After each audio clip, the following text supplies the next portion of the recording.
Welcome, Weirdos! I'm Darren Marlar, and this is Weird Darkness. Here you'll find stories of the paranormal, supernatural, legends, lore, mysterious, macabre, unsolved, and unexplained. Coming up in this episode, it's Creepypasta Thursday, and I have 3 fictional tales to share with you. So bolt your doors, lock your windows, turn off your lights, and come with me into the Weird Darkness.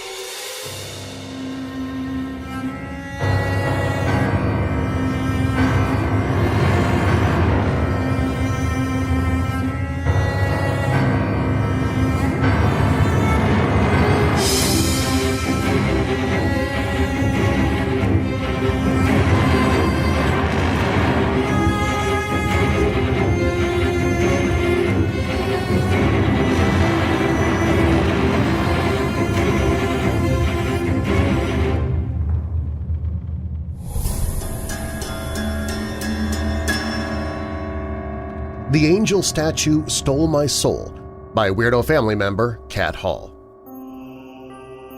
I live in a relatively boring town in England. I'm sure everybody says that about their town, but nothing interesting ever happens here. However, we do have many myths and legends, just like any town. Some are official and have roots in real-life events.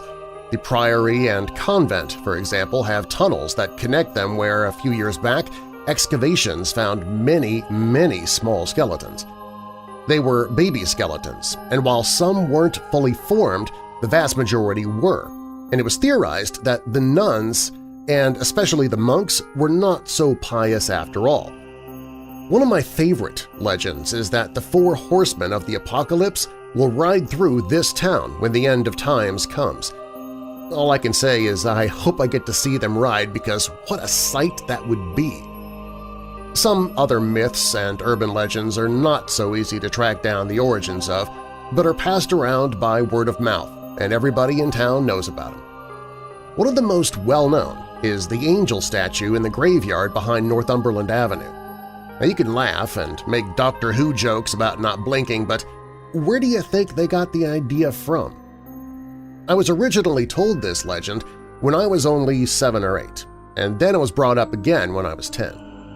We moved a few years previous into a house that backed onto the largest cemetery in my town. I was asked a lot about if anything weird happened in that house. I didn't understand what they meant and had to ask my mom, who had lived in the town her entire life. Year after year she'd say, "When you're older." Well, that happened to be when I was 10 and wanted to know why other kids at school thought those houses were haunted and if I'd ever seen a ghost. There's a haunted angel statue in the cemetery behind us. Every year at midnight on Halloween, she moves and then 60 seconds later resumes her original position.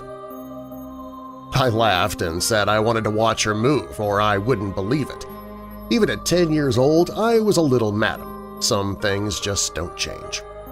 My mom got worried and looked at me deadly serious. "You can't. Anyone who watches her move is cursed to be called to the cemetery and become a statue themselves. Most people who try fall asleep seconds before the clock hits midnight, as if there's something trying to protect anyone stupid enough to give it a go." I remember huffing and crossing my arms in defiance. I would stay up, and I'd watch her stay still because, as much as I loved our town's stories, this is one I couldn't believe. Many years have passed since, and it was only recently I thought of the story again.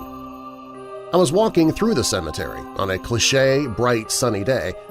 As much as anywhere remotely religious makes me feel uneasy, this cemetery has always brought me peace. I wasn't walking any particular route, and also wasn't taking any notice of where I was going. I almost walked into the caretaker of the church and its grounds, who stood right in front of the angel statue. This is the first time I'd actually looked at the statue up close, in person. I had only seen it from afar, or through my bedroom window before we moved to another house. It's much more imposing close up, and much taller. I'm tall, at almost 6 feet, but this thing towers over me. Its face doesn't have lots of details, just enough for you to tell where its features are, and while everything around it has been kept clean and tidy, the area around the statue is a mess of thorny vines, fallen leaves, and mulch. The statue has fared relatively well under the circumstances with no cracks or chips out of it, but one of her hands is missing. The stone was weathered, but doesn't let on that it's stood there for as long as anyone can remember. My face must have shown how uncomfortable it was making me because the groundskeeper spoke up. "She'll do that to you. Don't stare in her eyes for too long." I quickly look away, having not realized I even had been looking in her eyes. "Why is that?" "She'll take your soul and drag you to hell. It's why her hand was removed." "That isn't due to age, then?" "No. In the 1900s angry mob mentality, they managed to break off her hand after hours of trying." "Oh." I blink and looked at the jagged cut. "Does she actually move?" I kind of just blurted out the question. "She doesn't like people watching her move. Turns them into statues themselves. I've come in a few times and found new statues that I knew hadn't been there the night before." I frown. "But wouldn't people notice a missing person?" The groundskeeper shakes his head. "They get written out of the universe, as if they'd never existed in the first place. Those who remember a name will ask about it and be met with blank expressions. Soon after, they'll forget the name themselves, or they'll hear it and know it sounds familiar, they just won't know why." I laugh a little, somewhere between nervous and feeling like I was being messed with. "It's a joke, right?" He shakes his head again. "No, it's no joke. I keep a tally of new statues. I've worked here for nearly 50 years and I've counted 10 new statues. The keeper before me, he disappeared." "Disappeared?" I frown but somehow know where this is going before he speaks. "The church claims I'm the first keeper they've had since 1934, but I found paperwork and records that beg to differ. I didn't start here until 1968. There was another before me, but one day he just stopped coming to work. He stopped making records of his work, he stopped counting new statues, and then people forgot his name." I shiver and look around the area of the cemetery I'm stood in. "Why don't you destroy it?" He laughs, which turns into a cough. People have tried. They really have. Lucky ones end up in a hospital with broken bones, burns, and no memory of how they got their injuries." "And the unlucky ones?" I'm unsure if I want to know at this point, but it's too late to take the question back. "They end up being buried. Mysterious heart attacks, brain hemorrhages, internal bleeding." I visibly shudder and take another glance over at the statue. "You'll hear her now. She'll start calling to you." "What?" "You're curious about her. She'll know, and she won't like it. She'll like it even less that you think it's all a joke. She doesn't have much of a sense of humor." Okay, but what do you mean she'll call to me?" "You'll start hearing whispers. She'll know your name. You'll think it's nothing, but they'll get louder.